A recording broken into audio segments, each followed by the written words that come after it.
جب ہم نماز کے لیے کھڑے ہوتے ہیں تو ہماری زبان پر سب سے پہلی دعا آتی ہے، وہ دعا جس سے بندگی کا آغاز ہوتا ہے، عاجزی کا احساس جاگتا ہے اور دل اللہ کے سامنے جھک جاتا ہے۔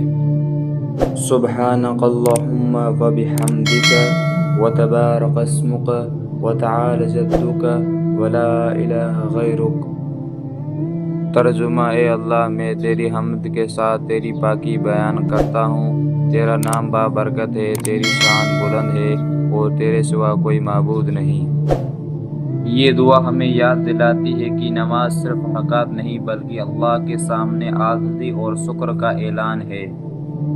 ہم جب کہتے ہیں سبحانک اللہم تو گویا ہم کہتے ہیں اے اللہ، تو ہر کمی اور خامی سے پاک ہے۔ اور جب ہم کہتے ہیں ولا الہ غیرک تو اپنے دل کو یاد دلاتے ہیں کہ عبادت کے لائق صرف تو ہی ہے۔